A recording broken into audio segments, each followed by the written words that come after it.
السلام عليكم. انا حابب احكي لكم موقف غريب حصل معايا. كنت ماشي في الشارع زي يوم عادي، وفجأة لقيت شنطة صغيرة سودة مرمية على جنب الطريق. بصيت حواليها لكن ما كنتش متخيل اللي جواها. من باب الفضول قربت منها وفتحتها، ولقيت جوا مبلغ كبير من الفلوس وتليفون مقفول ومعاه ورقة مكتوب عليها: لو لقيت الشنطة دي ما تفتحهاش، حياتك هتكون في خطر. اتوترت جدا، وقبل ما اقرر اعمل ايه التليفون اللي جوه الشنطة اشتغل لوحده وبدأ يرن. فضلت واقف محتار، وبعدها قررت ارد على المكالمة.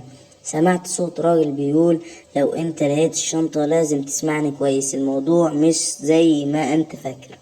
في اللحظة دي حسيت ان في حاجة غريبة بتحصل، فقفلت المكالمة بسرعة واخدت الشنطة ورحت على اقرب اسم شرطة عشان اسلمه. بعد ما رحت لحد دلوقتي مش مصدق ايه اللي حصل.